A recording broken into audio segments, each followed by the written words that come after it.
नमस्कार दोस्तों, मैं सुरेश सिंह आपके सामने फिर उपस्थित हुआ हूँ एक नए वीडियो के साथ, एक नए टॉपिक के साथ। दोस्तों आज का टॉपिक है संघीय कार्यपालिका। संघीय कार्यपालिका से रिलेटेड हम लोग आज क्वेश्चन आंसर करेंगे 30 क्वेश्चन सीरीज में।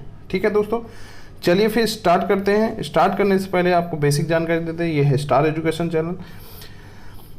तो दोस्तों अगर चैनल को सब्सक्राइब नहीं किए हैं तो सब्सक्राइब कर लीजिएगा, बेल आइकन को जरूर प्रेस कर लीजिएगा, साथ में ज़्यादा से ज़्यादा दोस्तों को शेयर करिएगा जिससे उनको भी वैल्यूबल कंटेंट मिलता रहे। दोस्तों वीडियो को अंत तक देखिएगा, वीडियो कैसा लगा कमेंट बॉक्स में ज़रूर बताइएगा। चलिए फिर स्टार्ट करते हैं आज का टॉपिक। निम्नलिखित में से किस प्रकार के प्राधिकार भारत के राष्ट्रपति को प्राप्त है? ठीक है, निम्नलिखित में से किस प्रकार के प्राधिकार भारत के राष्ट्रपति को प्राप्त है? एक जो हम लोगों का कथन दे रहे हैं उनका कोटेशन से सही उत्तर बताना है। ठीक है, कथन है वास्तविक और लोकप्रिय, 2 औपचारिक और विधिक, 3 राजनीतिक और नाममात्र, 4 संवैधानिक और नाममात्र। तो नीचे दिए कोटों को सही उत्तर चुनिए। ठीक है, कोट क्या है, कैसे हैं? ए 1 और 3, बी 2 और 3, सी 1 और 4, डी 2 और 4। तो इन 4 ऑप्शन दिए हैं, चारों ऑप्शनों में सही ऑप्शन को हमको बताना है। तो सही ऑप्शन क्या है हम लोगों का? 2 और 4। अब 2 4 कैसे हैं? देखिए औपचारिक और विधिक है। ठीक है, औपचारिक भी है और विधिक है। विधिक इसलिए है क्योंकि इसका जो राष्ट्रपति का है वो संविधान के अकॉर्डिंग ही दिया गया है। औपचारिक है क्योंकि ये गवर्निंग बॉडी का काम करता है। संवैधानिक और नाम मात्र का है, इसके पास सिर्फ नाम है और कार्य नहीं है। कार्य इसकी द्वारा नियुक्त कार्यपालिका के द्वारा किया जाता है। ठीक है, और संवैधानिक क्या है? संवैधानिक है क्योंकि इसका एक आर्टिकल है। ठीक है, तो राष्ट्रपति का नाम मात्र का आर्टिकल इसलिए है क्योंकि आर्टिकल 74 में बताया गया है कि राष्ट्रपति का नाम मात्र होता है, प्रधानमंत्री के नेतृत्व में मंत्रिपरिषद की व्यवस्था करता है, बल्कि राष्ट्रपति परामर्श देगा। ठीक है, लेगा, और उस परामर्श को मानने के लिए बाध्य नहीं है आपकी संघीय कार्यपालिका यानी मंत्रिपरिषद। ठीक है, आते हैं नेक्स्ट क्वेश्चन पे।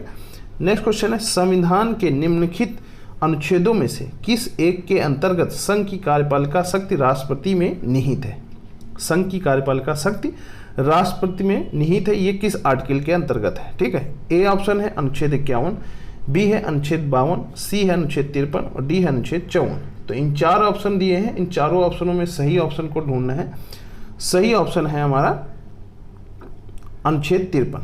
अनुच्छेद 53 में क्या कहा गया है कि जो संघ की कार्यपालिका है की शक्ति है वो राष्ट्रपति में निहित है, ये आर्टिकल 53 में बताया गया है।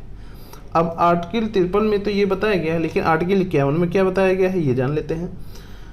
आर्टिकल 51 में ये बताया गया कि अंतर्राष्ट्रीय शांति और सौंदर्य विदेशी नीति के अंतर्गत बताया गया था, जो राज्य के नीति निर्देशक तत्व में हम लोगों ने बात की थी। अब अनुच्छेद 52 में क्या बताया गया है? अनुच्छेद 52 में भारत का एक राष्ट्रपति होगा। क्या होगा? भारत का एक राष्ट्रपति होगा, आर्टिकल के 52 में बताया गया। और 54 में ये बताया गया है राष्ट्रपति का चुनाव कैसे होगा, आर्टिकल 54 में बताया गया। चलिए फिर नेक्स्ट क्वेश्चन में आते हैं। रक्षा बलों का सर्वोच्च कमांडर राष्ट्रपति में निहित है। ठीक है, ये कथन है। कारण है प्रधान सेनापति की हैसियत से राष्ट्रपति की शक्तियां विधायियां नियंत्रण से स्वतंत्र हैं। नीचे दिए गए कोटों का सही उत्तर चुनिए। ठीक है, ऑप्शन है ए तथा आर दोनों सही है तथा आर ए की सही व्याख्या है। बी ए तथा आर दोनों सही हैं परंतु आर ए की सही व्याख्या नहीं है। सी ए सही परंतु आर गलत है और डी ए गलत है परंतु आर सही है। तो ये 4 ऑप्शन दिए गए हैं, इन चारों ऑप्शनों में हमको बताना है। ठीक है, कथन क्या है? रक्षा बलों का सर्वोच्च कमांडर राष्ट्रपति होता है, ये बात सही है। अब ये किस आर्टिकल के अंतर्गत ये बताया गया है? तो ये आर्टिकल 53 में बताया गया है। ठीक है, 53 में ये आर्टिकल बताया गया है कि रक्षा बलों के सर्वोच्च कमांडर राष्ट्रपति में निहित होते हैं। ठीक है, और प्रधान सेनापति की हैसियत से राष्ट्रपति की शक्ति विधायी नियंत्रण से स्वतंत्र है, ये भी सही है।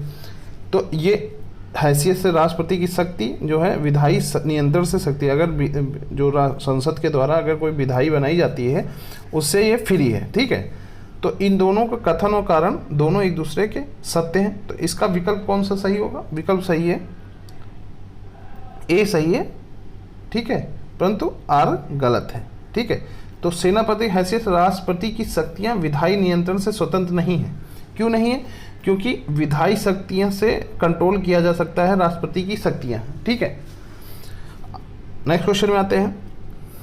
नेक्स्ट क्वेश्चन है, भारतीय संविधान भारत के राष्ट्रपति को अधिकार नहीं देती है। भारतीय संविधान भारत के राष्ट्रपति को अधिकार नहीं देता है। ठीक है, क्या नहीं देता है? ए प्रधानमंत्री की नियुक्ति, बी राज्य के मुख्यमंत्री की नियुक्ति, सी रक्षा बलों का सर्वोच्च कमांडर होने का, और डी देश के किसी भी भाग में आपातकालीन स्थिति लागू करने का। तो देखिए, राष्ट्रपति प्रधानमंत्री की नियुक्ति करता है, ठीक, राज्यों के मुख्यमंत्रियों की नियुक्ति नहीं करता है। वो कौन करता है? राज्यपाल करता है। ठीक है, और रक्षा बलों के सर्वोच्च कमांडर होने की शक्ति अभी हम लोग देख ही चुके हैं। इस क्वेश्चन को आर्टिकल 53 के अंतर्गत बताया गया है। ठीक, देश के किसी भी भाग में आपातकालीन स्थिति लागू कर सकता है राष्ट्रपति। ठीक है, आपातकाल की शक्ति भी प्राप्त है उसको।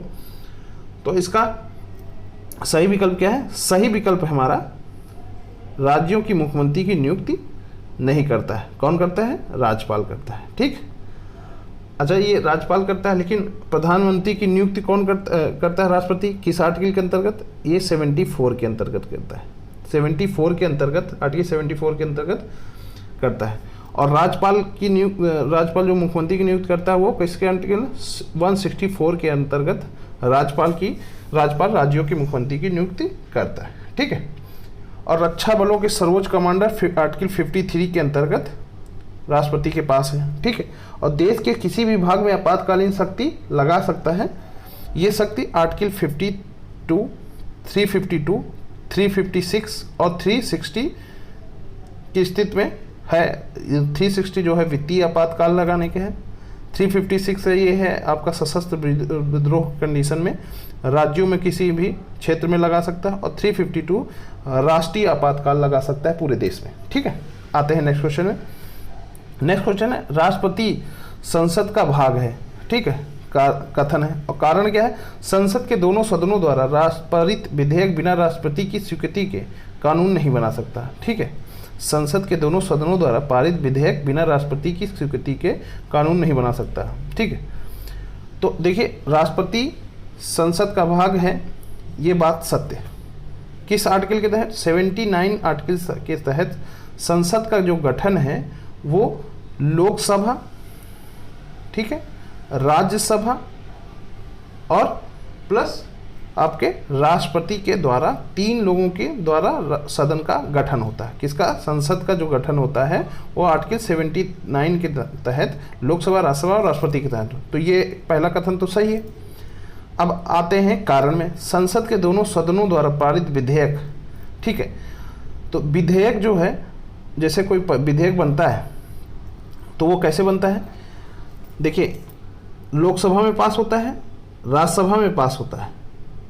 ठीक है, राज्यसभा में पास होता है, फिर उसके बाद लोकसभा और राज्यसभा में पास होने के बाद वो जाता है राष्ट्रपति के पास, और जब राष्ट्रपति साइन कर देता है तो वो एक विधेयक कानून के रूप में बन जाता है। ठीक है, अगर दोनों सदन सत्र में नहीं है तो आर्टिकल 123 के अंतर्गत राष्ट्रपति अध्यादेश जारी करके उसे कानून के जैसा बना सकता है कोई विधेयक। ठीक, तो ये हो गया। तो देखिए, ए और बी कथन और कारण दोनों सत्य हैं और ये एक दूसरे के व्याख्या भी कर रहे हैं। तो सही विकल्प क्या होगा इसका? सही विकल्प होगा आपका ए आर दोनों सही है, तो आर एक सही की व्याख्या है। ठीक है, आते हैं नेक्स्ट क्वेश्चन में। नेक्स्ट क्वेश्चन है, भारत के राष्ट्रपति की शक्तियों के बारे में निम्नलिखित में से कौन एक सही नहीं है? भारत के राष्ट्रपति की शक्तियों के बारे में निम्नलिखित में से कौन एक सही नहीं है? ठीक है, ए राष्ट्रपति को सर्वोच्च न्यायालय के परामर्श को स्वीकार करना चाहिए। ठीक, बी आपातकालीन शक्तियां, सी राज्यों में राष्ट्रपति शासन को आगे बढ़ाने की शक्ति, और डी राष्ट्रपति सर्वोच्च न्यायालय के परामर्श को स्वीकार अथवा अस्वीकार कर सकता है। ठीक है, तो ये 4 ऑप्शन है, 4 ऑप्शनों में सही ऑप्शन क्या है? सही विकल्प है राष्ट्रपति के सर्वोच्च न्यायालय को परामर्श को स्वीकार करना चाहिए। देखिए, जो हमारा राष्ट्रपति है वो क्या करता है कि ले सकता है, सलाह ले सकता है जो सर्वोच्च न्यायालय हैं उनके मुख्य न्यायाधीशों से किसी भी विषय में या विधेयक में सलाह ले सकता है, लेकिन उसे स्वीकार करना के लिए बाध्य नहीं है। ठीक है, इसमें क्या कह रहा है? स्वीकार करना चाहिए, नहीं, बाध्य नहीं है। किस आर्टिकल के तहत? आर्टिकल 43 के तहत वो सलाह ले सकता है, लेकिन बाध्य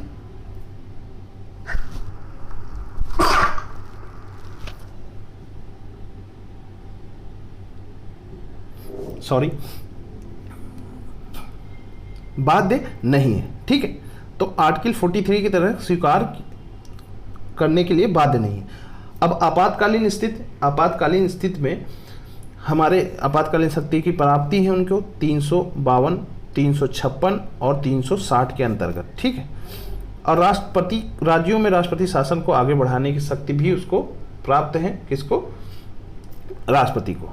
ठीक है, और राष्ट्रपति सर्वोच्च न्यायालय से परामर्श स्वीकार करने की शक्ति आपको आर्टिकल 43 में बता ही दी है। आते हैं नेक्स्ट क्वेश्चन में।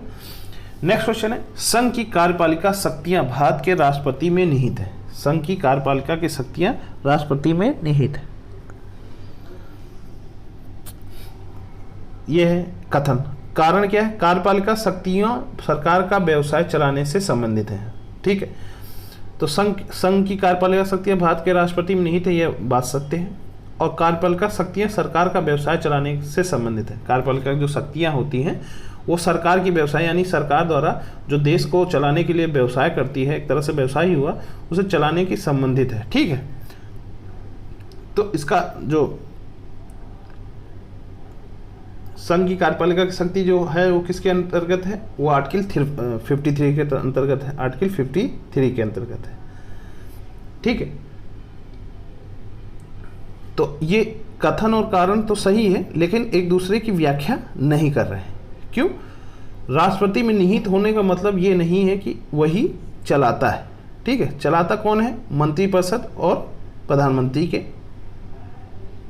के द्वारा। ठीक है, तो कथन ए और आर दोनों सही हैं, लेकिन व्याख्या नहीं कर रहे हैं। तो सही विकल्प क्या है? 7 का बी। आते हैं नेक्स्ट क्वेश्चन में।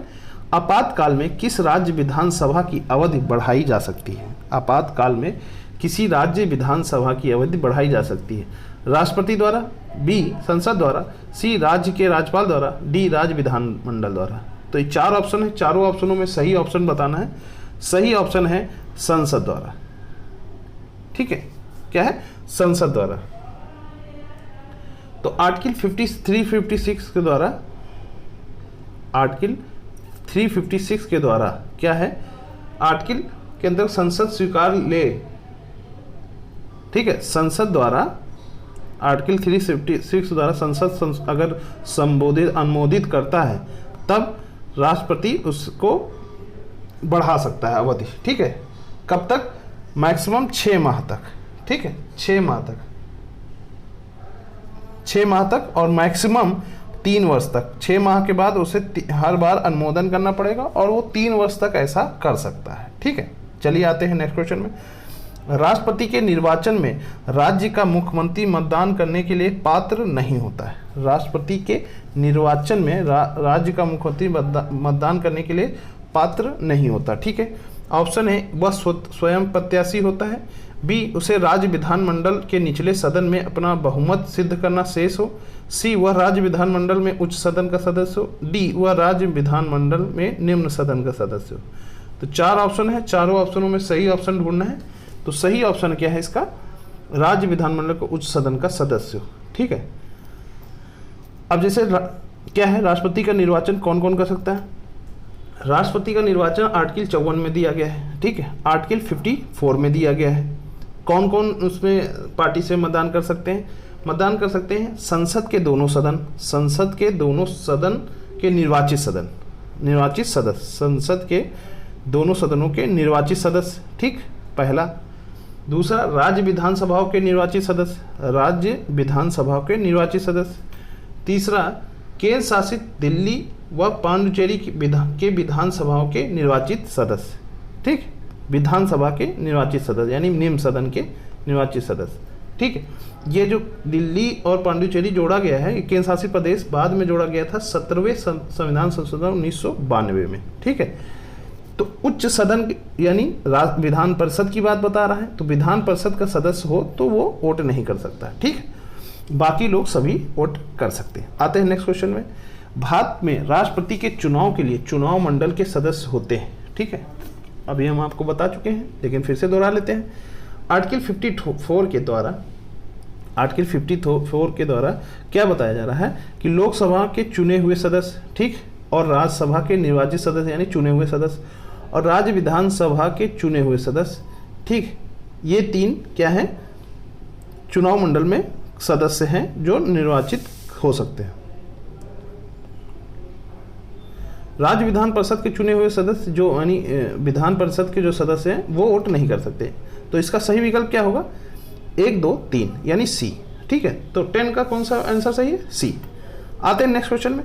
राष्ट्रपति और उपराष्ट्रपति की अनुपस्थिति में कौन राष्ट्रपति का कार्यभार ग्रहण करेगा। ठीक है, राष्ट्रपति और उपराष्ट्रपति के अब्सेंटी में सर्वोच्च न्यायालय का मुख्य न्यायाधीश, बी है लोकसभा का अध्यक्ष, सी मंत्रिपरिषद और डी प्रधानमंत्री का कैबिनेट। तो इन चारों विकल्पों में सही विकल्प क्या है, सर्वोच्च न्यायालय के मुख्य न्यायाधीश जो हैं राष्ट्रपति और उपराष्ट्रपति की अनुपस्थिति में राष्ट्रपति का कार्यभार ग्रहण करेगा।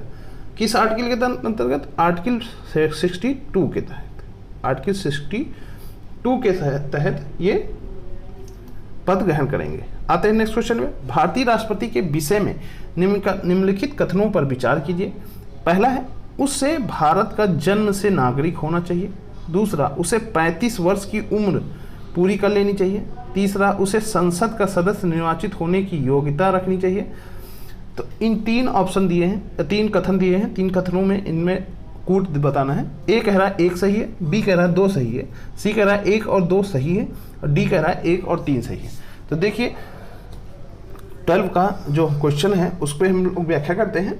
व्याख्या क्या है, तो पहले तो जान लें इसका सही आंसर है 2।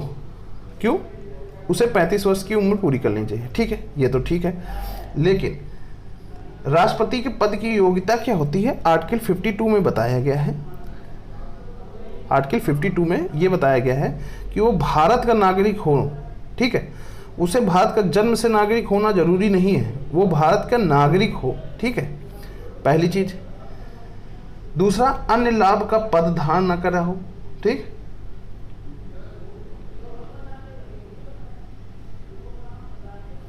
वो अन्य लाभ का पद न धारण हो, और उसे संसद का सदस्य निर्वाचित होने की योग्यता रखनी चाहिए। नहीं, उसे लोकसभा के सदस्य की निर्वाचित होने की सदस्यता होनी चाहिए, राज्यसभा का नहीं, लोकसभा का सदस्य होने की मतलब सदस्य निर्वाचित होने की योग्यता रखनी चाहिए। इसलिए क्या है, लोकसभा की, और वो भारत के किसी भी देश के नागरिक हो, मतलब भारत का नागरिक हो, लेकिन ये जरूरी नहीं कि वो जन्म से हो, आकर भी और उस नागरिकता ग्रहण किया हो, उससे भी हो सकता है। ठीक है, चलिए आते हैं नेक्स्ट क्वेश्चन में। अगर भारत के राष्ट्रपति के चुनाव में कोई विवाद है तो उस विवाद को सौंपा जा सकता है। ठीक है, उस विवाद को कहाँ सौंपा जा सकता है, उस विवाद को सौंपा जा सकता है, ऑप्शन है ए भारत के महाधिवक्ता को, बी संसद को, सी भारत के सर्वोच्च न्यायालय को, डी इनमें से कोई नहीं। तो सही विकल्प क्या है, इसका सही विकल्प जो है भारत के सर्वोच्च न्यायालय को। ठीक है, भारत के सर्वोच्च न्यायालय को। अब आते हैं नेक्स्ट क्वेश्चन है, भारत के सर्वोच्च न्यायालय को दिया गया है किस आर्टिकल के तहत। अब ये भी आर्टिकल देख लेते हैं, इंपॉर्टेंट है। आर्टिकल 71 के तहत भारत के सर्वोच्च न्यायालय को दिया गया है।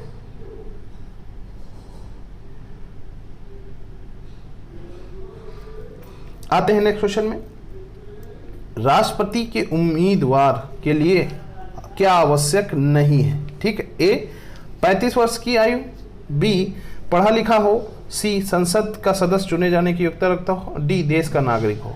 तो देखिए दोस्तों, हमने अभी बताया है राष्ट्रपति के उम्मीदवार के लिए अर्हता यानी योग्यता क्या होनी चाहिए। तो आर्टिकल 58 में ये चीज़ बताई गई है। 58 में पहला क्या बताया गया था, वो भारत का नागरिक हो। ठीक है, दूसरा क्या है, वो 35 वर्ष की उम्र पार कर चुका हो। तीसरा, वो लोकसभा के सदस्य निर्वाचित रखने की योग्यता रखता हो। ठीक है, तो ये तीनों तो आपकी फुलफिल हो रही है, ये लिखित रूप में है। लेकिन पढ़ा लिखा हो, ये जरूरी कहीं भी संविधान के किसी भी भाग में ये चीज़ नहीं लिखी हुई। तो सही विकल्प क्या है? बी। ठीक है, आते हैं नेक्स्ट क्वेश्चन में। एक संसद अथवा विधानसभा का सदस्य राष्ट्रपति निर्वाचित हो सकता है, परंतु, ठीक, ऑप्शन है, चुनाव लड़ने से पूर्व उसे अपनी सदस्यता से त्यागपत्र देना होगा। बी, अपने निर्वाचन से 6 माह के अंदर अपनी सदस्यता छोड़नी होगी। सी, निर्वाचित होने के तुरंत बाद उपरांत अपनी सदस्यता छोड़नी होगी। और डी, एक सांसद चुनाव लड़ सकता है परंतु विधानसभा का सदस्य नहीं है। ठीक है, तो इन चारों ऑप्शनों में सही ऑप्शन क्या है? सही ऑप्शन है हमारा निर्वाचित होने के तुरंत उपरांत अपनी सदस्यता छोड़नी होगी। ठीक, लेकिन अन्य पदों में जैसे विधायक बनना है या एमएलसी बनना है या फिर किसी और पद में है तो 6 माह के अंदर वो अपनी पद छोड़ करके उस पद, प्रधानमंत्री बनना है, मुख्यमंत्री बनना है, इस कंडीशन में 6 माह के अंदर सदस्यता छोड़नी होगी या ग्रहण करनी होगी। ठीक है, अब इसका हम लोग देखते हैं व्याख्या। तो जो 15 का सी है उसमें आर्टिकल 59 बताता है, आर्टिकल 59 में ही बताया गया है। 59 में बताता है कि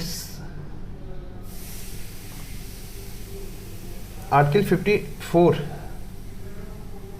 हाँ, आर्टिकल 59 में बताता है कि रिक्त समझने पर, ठीक, रिक्त अगर ये सदस्य नहीं छोड़ता है तो रिक्त पद समझा जाएगा। ठीक है उसको। नेक्स्ट क्वेश्चन है, राष्ट्रपति, भारत के राष्ट्रपति चुने जाते हैं। ए, केवल राज्यसभा के सदस्य द्वारा। बी, केवल लोकसभा के सदस्य द्वारा। सी जो है वो किसके द्वारा है? सी, केवल राज्य के विधानसभाओं और लोकसभाओं के सदस्यों द्वारा। डी, राज्यसभा और लोकसभा और राज्य की विधानसभाओं के निर्वाचित सदस्य द्वारा। तो 4 ऑप्शन दिए हैं, चारों ऑप्शनों में सही ऑप्शन को हमको बताना है। ठीक है, तो सही ऑप्शन क्या है? राष्ट्रपति चुने जाते हैं किसके किसके द्वारा? राज्यसभा के निर्वाचित सदस्य द्वारा, लोकसभा के निर्वाचित सदस्य द्वारा और राज्य के विधानसभाओं के निर्वाचित सदस्य द्वारा। और इसमें क्या था? और ये था केंद्र शासित दिल्ली और पांडुचेरी के निर्वाचित सदस्यों द्वारा इसे चुना जा सकता है। अब दिल्ली और केंद्र शासित प्रदेशों को कब जोड़ा गया था? 17वें संविधान संशोधन 1992 में जोड़ा गया था। ठीक है, और ये किसके आर्टिकल का है? आर्टिकल 54 के अंतर्गत ये बताया गया है। ठीक है, राष्ट्रपति चुने जाते हैं। आते हैं नेक्स्ट क्वेश्चन में। भारत के राष्ट्रपति के चुनाव में राज्य की विधानसभा के प्रत्येक निर्वाचित सदस्य के वोटों की संख्या उस राज्य की जनसंख्या को विधानसभा की कुल निर्वाचित सदस्यों की संख्या द्वारा विभाजित कर प्राप्त भागफल की 1000 के गुणांक के बराबर होती है। वर्तमान स्थिति में जनसंख्या से तात्पर्य किस वर्ष की जनगणना? जब ये क्वेश्चन आया था तब उसकी जनसंख्या किसको मानित किया गया था? 1971 की जनगणना को। ठीक है, तो इसका सही ऑप्शन क्या है? इन 4 विकल्प दिए हैं, 1991 जनगणना, 1981 जनगणना, 1961 जनगणना, 1971 जनगणना। तो इसका सही विकल्प क्या है? 1971 जनगणना। आते हैं नेक्स्ट क्वेश्चन में। जब केंद्रीय मंत्रिमंडल ने वर्ष 2002 में चुनावी सुधारों पर अध्यादेश में बिना किसी बदलाव के उसे राष्ट्रपति को वापस भेजा तब राष्ट्रपति ने भारतीय संविधान में के कौन से अनुच्छेद के अंतर्गत उसे अपनी सहमति दी थी? ठीक है, तो ये चार ऑप्शन है। ए, अनुच्छेद 181 में, बी, अनुच्छेद 142 में, और सी, अनुच्छेद 123 में, और डी, अनुच्छेद 124 में। तो इन 4 ऑप्शन है, चारों ऑप्शनों में सही विकल्प क्या है? अनुच्छेद 123 के अंतर्गत उसे अनुमानित किया था। ठीक, अध्यादेश जारी कर सकते। तो अध्यादेश जारी करने की शक्ति जो है राष्ट्रपति के पास है, वो किस आर्टिकल के अंतर्गत है दोस्तों? अनुच्छेद 123 के अंतर्गत। किसके अंतर्गत? आर्टिकल 123 के अंतर्गत। ठीक है दोस्तों, चलिए फिर नेक्स्ट क्वेश्चन में आते हैं। और कब तक ये अध्यादेश जो जारी होगा वो कब तक जारी रहेगा? वो 6 सप्ताह की समाप्ति तक परिवर्तन में नहीं रहेगा। 6 सप्ताह की अगर समाप्ति हो जाती है, 6 सप्ताह की समाप्ति हो जाती है तो वो परिवर्तन में नहीं रहेगा। ठीक है, आते हैं नेक्स्ट क्वेश्चन में। यदि भारत के राष्ट्रपति का पद रिक्त हो जाए और कोई उपराष्ट्रपति भी ना हो तब निम्न में से कौन सा कार्यवाहक राष्ट्रपति होगा? राज्यसभा का उपसभापति, बी, भारत का महान न्यायाधीश, सी, लोकसभा का अध्यक्ष, और डी, सर्वोच्च न्यायालय का मुख्य न्यायाधीश। तो इन चारों ऑप्शनों में सही ऑप्शन क्या है दोस्तों? सही ऑप्शन है हमारा सर्वोच्च न्यायालय का मुख्य न्यायाधीश। ठीक है, अब सर्वोच्च न्यायालय का मुख्य न्यायाधीश है, ये तो बात सही है, लेकिन किस आर्टिकल के अंतर्गत है ये? तो आर्टिकल डी के मतलब आर्टिकल जो है 62 के अंतर्गत, 62 के अंतर्गत ये बताया गया है। ठीक है, और इसमें क्या बताया गया है कि चुनाव जो हमारा ये होगा वो 6 माह के चुनाव तक रहेगा। ठीक है, 6 माह के अंतर्गत रहेगा। 6 माह के अंदर चुनाव कर लेना है और राष्ट्रपति का चुनाव कर लेना है और नए राष्ट्रपति का गठन कर लेना है। ठीक है, चलिए नेक्स्ट क्वेश्चन में आते हैं। भारत के राष्ट्रपति से संबंधित निम्नलिखित कथनों में से कौन सा एक सही नहीं है? ए, वह संसद का एक संगठक भाग है। बी, वह दोनों सदनों में चर्चा में भाग लेता है। सी, वह प्रत्येक वर्ष दोनों सदनों की संयुक्त बैठक को संबोधित करता है। डी, वो किन्हीं परिस्थितियों में अध्यादेश लागू कर सकता है। तो देखिए 4 ऑप्शन दिए हैं, इन चारों ऑप्शनों में सही ऑप्शन बताना है हम लोगों को।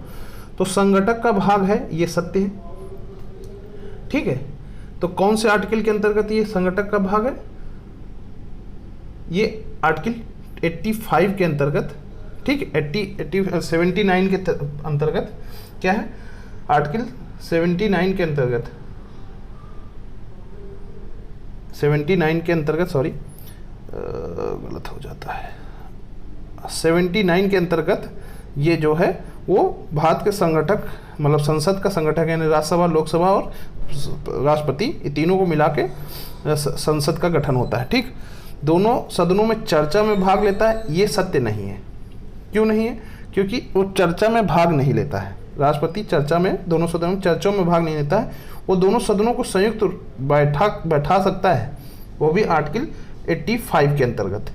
किन्हीं भी परिस्थितियों में अध्यादेश लागू कर सकता है 123 के अंतर्गत, लेकिन चर्चा में भाग नहीं ले सकता। उसके प्रतिनिधि के रूप में कैग जो है वो भाग लेता है। ठीक है, नेक्स्ट क्वेश्चन है, भारत में राष्ट्रपति का चुनाव किया जाता है। ए, प्रत्यक्ष निर्वाचन द्वारा। बी, एकल संक्रमणीय मत प्रणाली द्वारा।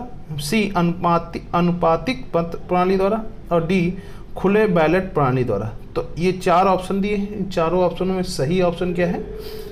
सही है एकल संक्रमणीय मत प्रणाली द्वारा।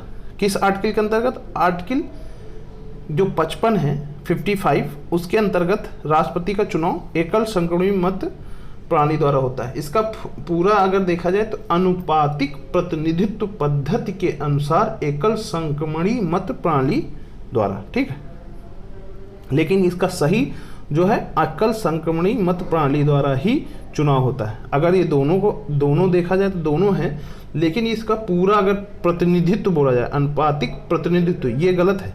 अनुपातिक प्रतिनिधित्व एकल संक्रमणीय मत प्रणाली द्वारा होता है। ठीक है, आते हैं नेक्स्ट क्वेश्चन में। भारत संविधान के किस अनुच्छेद के अंतर्गत भारत सरकार का दायित्व है कि वह बाह्य आक्रमण एवं आंतरिक अशांति से राज्यों की रक्षा करे? ठीक, बाह्य आक्रमण और आंतरिक अशांति के राज्यों की रक्षा करे। तो कौन से आर्टिकल के अंतर्गत है? ऑप्शन है 355 के अंतर्गत, बी अनुच्छेद 356 के अंतर्गत, सी अनुच्छेद 352 के अंतर्गत, डी अनुच्छेद 308 के अंतर्गत। तो इन 4 ऑप्शन दिए हैं, चारों ऑप्शनों में सही ऑप्शन हमको बताना है। तो सही ऑप्शन है अनुच्छेद 352 के अंतर्गत। ठीक, आर्टिकल 352 के। अब ऑप्शन 352 है, तो इसमें आपको बता दें कि जो बाह्य जोड़ा गया है, बाह्य आक्रमण, ये 44वें संविधान संशोधन द्वारा जोड़ा गया था। ठीक है, 44वें संविधान संशोधन 1978 द्वारा जोड़ा गया था, जब बाह्य आक्रमण होता है। ठीक है, आंतरिक अशांति और बाह्य आक्रमण जोड़ के इसे बनाया गया था। ठीक है, अब 352 जो है वो तो बता दिए, राष्ट्रीय आपातकाल। अब 360 जो है वित्तीय आपातकाल है। क्या है? वित्तीय आपातकाल। कब तक लागू हो सकता है? सिर्फ 2 माह तक ही लागू हो सकता है। उसके 2 माह के अंदर अंदर भैया राष्ट्रपति से ये बोला जाता है कि अब 2 माह के अंदर कर पूरा वित्तीय सिस्टम सही करें। और अनुच्छेद 356 में क्या बताया गया है? अनुच्छेद 356 में राष्ट्रपति शासन पूरे देश में लगा सकता है। ठीक, ये आपातकाल की 3 स्थिति बताई गई। आते हैं नेक्स्ट क्वेश्चन है, आपातकाल की घोषणा की स्वीकृति हेतु संसद के समक्ष रखा जाना आवश्यक है। ऑप्शन है 1 माह के अंदर, बी 2 माह के अंदर, सी 6 माह के अंदर और डी 1 वर्ष के अंदर। तो इन 4 ऑप्शन है, चारों ऑप्शनों में सही ऑप्शन ढूंढना है। तो सही ऑप्शन है हमारा 1 माह के अंदर। क्या है? 1 माह के अंदर। 1 माह के अंदर अनुमोदित करना है क्या, आपातकाल की कंडीशन। और कब तक लागू हो सकता है, 6 माह तक लागू हो सकता है। 6 माह के उपरांत जाने पर आपातकाल स्थिति खत्म हो सकती है और उसे पुनः लागू करने के लिए आपको फिर से अनुमोदन करना पड़ेगा। ठीक है, तो आपातकाल की स्थिति बता ही चुके हैं, 352 और 356 के अंतर्गत लागू होता है, और 360 के वित्तीय आपातकाल। नेक्स्ट है, भारत में वित्तीय आपातकाल की घोषणा आज तक कितनी बार की गई है। ए 5 बार, बी 4 बार, सी 1 बार और डी कभी नहीं। तो दोस्तों भारत में अभी तक वित्तीय आपातकाल कभी नहीं किया गया है। ठीक है, इसलिए इसका सही आंसर कभी नहीं। अब वित्तीय आपातकाल जो है आर्टिकल 360 के अंतर्गत बताया जाता है और लगाया जाता है, और ये 2 माह तक ही सिर्फ परिवर्तन में रहेगा। ठीक है, 2 माह के अंदर वित्तीय आपातकाल की जो स्थिति है उसको सही करना है, और 2 माह के बाद उसके पश्चात तुरंत वो खत्म हो जाएगी, मतलब फिर वित्तीय आपातकाल नहीं लग सकता। ठीक है, आगे बढ़ते हैं नेक्स्ट क्वेश्चन में। निम्नलिखित में से राष्ट्रपति किसकी नियुक्ति करता है। ए भारत के महान्यायाधीश का, बी नियंत्रक महालेखक परीक्षक का, सी एक राज्य के राज्यपाल का, डी उपरोक्त सभी का। तो देखिए 25 है, जो 25 का सही विकल्प क्या है, उपरोक्त सभी का। ठीक है, उपरोक्त सभी का बताया गया है। तो भारत के महान्यायाधीश का आर्टिकल जो है 76 में है बताया गया है। नियंत्रक को महालेखक परीक्षक का जो आर्टिकल बताया है 148 में बताया गया है, और राज्य के राज्यपाल का जो बताया गया है वो आर्टिकल 155 में बताया गया है। ठीक है, तो इन तीनों का राष्ट्रपति द्वारा नियुक्ति की जाती है। आते हैं नेक्स्ट क्वेश्चन में। राष्ट्रपति 5 वर्ष तक अपने पद पर रहता है अपने ए ऑप्शन अपने निर्वाचन की तारीख से, बी संसद द्वारा निर्धारित तिथि से, सी अपने पद ग्रहण के दिन से, डी निर्वाचन आयोग द्वारा घोषित तिथि से। तो ये 4 ऑप्शन दिए हैं, चारों ऑप्शनों में सही ऑप्शन क्या है, अपने पद ग्रहण करने के दिन से। ठीक है, जिस दिन वो पद ग्रहण कर लेता है उस दिन से वो लागू हो जाता है। ठीक है, आर्टिकल 56 की तरह राष्ट्रपति का जो पद ग्रहण करने की शक्ति है वो आर्टिकल 56 में बताया गया है। ठीक है, आते हैं नेक्स्ट क्वेश्चन में। नेक्स्ट क्वेश्चन है, कथन अपने कार्यकाल के दौरान भारत के राष्ट्रपति के विरुद्ध किसी भी न्यायालय में मुकदमा नहीं चलाया जा सकता है, कारण राष्ट्रपति का पद संविधान के ऊपर होता है।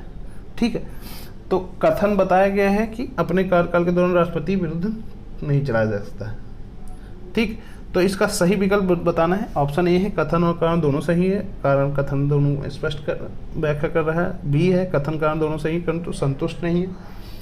सी है, कथन सही परंतु कारण गलत है, और डी कथन गलत है परंतु कारण सही है। तो इसका सही विकल्प क्या है, अपने कार्यकाल के दौरान भारत के राष्ट्रपति के विरुद्ध किसी भी न्यायालय में मुकदमा नहीं चलाया जाता। ये बात सत्य है। ठीक, आर्टिकल 361 के अंतर्गत राष्ट्रपति का पद संविधान के ऊपर होता है, ये गलत है। संविधान के ऊपर कोई नहीं है। ठीक है, ये तो कंफर्म होना चाहिए, संविधान के ऊपर तो कोई नहीं है।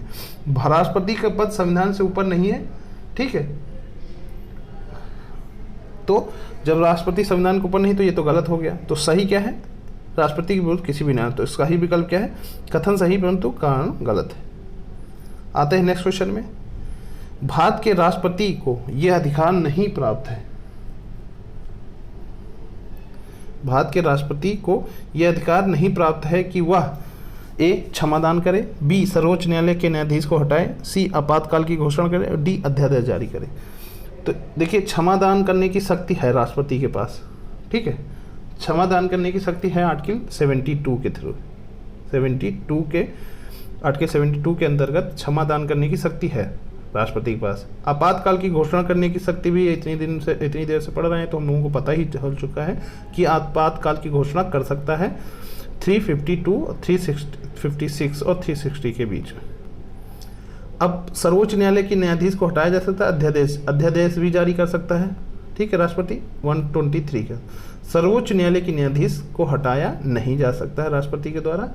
वो किसके द्वारा किया जा सकता है, वो हमारा आर्टिकल 124 के अंतर्गत संसद द्वारा उसे 2 माध्यम से साबित कदाचार से और असमर्था के आधार पे। ठीक है, संसद 2/3 बहुमत से उसे हटाया जा सकता है, आर्टिकल 124 की तरह। ठीक, चलिए नेक्स्ट क्वेश्चन है, भारत के संविधान के अनुच्छेद 360 के अधीन वित्तीय आपात से संबंधित निम्नलिखित कथनों पर विचार कीजिए। एक, वित्तीय आपात की उद्घोषणा 2 मास की समाप्ति पर प्रवर्तन में नहीं रहेगी यदि उस अवधि की समाप्ति से पहले संसद के दोनों सदनों के संकल्पनों द्वारा उसका अनुमोदन नहीं कर दिया जाता है।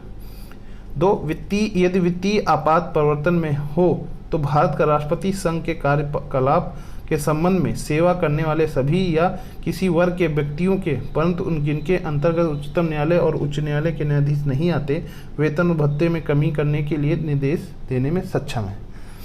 तो देखिए काफ़ी लंबा क्वेश्चन है, आईएएस के क्वेश्चन होते हैं तो थोड़े लंबे देते हैं, लेकिन इस क्वेश्चन का देखिए दिया गया अनुच्छेद 360 के अधीन वित्तीय आपात के संबंधित है। तो हमने आपको बताया है कि 360 के अंतर्गत 2 माह तक प्रवर्तन में रहेगा, उसके बाद समाप्ति हो जाएगी। ये बात पहली वाली सही है। यदि वित्तीय आपातकाल में हो तो भारत के राष्ट्रपति संघ कार्यपालिक सेवा करने वाले सभी एवं किसी वर्ग के व्यक्ति के, परंतु जिनके अंतर्गत उच्चतम न्यायालय उच्च न्यायालय के निर्देश नहीं आते, वेतन भत्तों करने के निर्देश देने में सक्षम है, कमी करने के निर्देश देने के सक्षम तो है, चाहे तो पूरे देश को सैलरी ना दे, लेकिन उस कंडीशन ये, लेकिन कहीं संविधान में वो लिखित नहीं है, 360 में नहीं है, वो विधेयक बना के ऐसा किया जा सकता है। ठीक है, तो इसका सही विकल्प क्या है? केवल 2, केवल 1। तो 39 का सही विकल्प क्या है? केवल 1। ठीक है, अब नेक्स्ट क्वेश्चन में आते हैं। नेक्स्ट क्वेश्चन है कि निम्नलिखित में से किसकी नियुक्ति भारत के राष्ट्रपति द्वारा की जाती है? ए, वित्तीय आयोग के अध्यक्ष की, बी, 2 योजना आयोग के अध्यक्ष उपाध्यक्ष की, और 3 संघ राज्य के क्षेत्र के मुख्यमंत्री की। तो संघ यानी केंद्र शासित राज्य के जो होते हैं उनमें से मुख्यमंत्री की नियुक्ति कर सकता है राष्ट्रपति, वित्त आयोग के अध्यक्ष की भी कर सकता है, लेकिन योजना आयोग के उपाध्यक्ष की नहीं कर सकता। तो इसका सही विकल्प क्या है? 1 और 3। ठीक है, 1 और 3 सही विकल्प है। इस तरह दोस्तों हम लोगों ने संघीय कार्यपालिका के 30 क्वेश्चनों की सीरीज में 30 क्वेश्चन कर लिए हैं, कंप्लीट कर लिए हैं। दोस्तों वीडियो कैसा लगा कमेंट बॉक्स में जरूर बताइएगा, और अपने ज़्यादा से ज़्यादा लोगों को शेयर करिएगा जिससे उनको भी वैल्यूबल कंटेंट मिले और रिवीजन में आसानी हो। हम क्वेश्चन में ज़्यादा से ज़्यादा रिवीजन करने की कोशिश करते हैं जिससे याद ना करने पाए, और अपने आप अगर वीडियो को अच्छे से देख लें तो वो आपको याद होता भी चले जाए, उससे संबंधित क्वेश्चन से संबंधित अन्य भी तथ्य याद होते रहें। ठीक है दोस्तों, नमस्कार, बहुत बहुत धन्यवाद।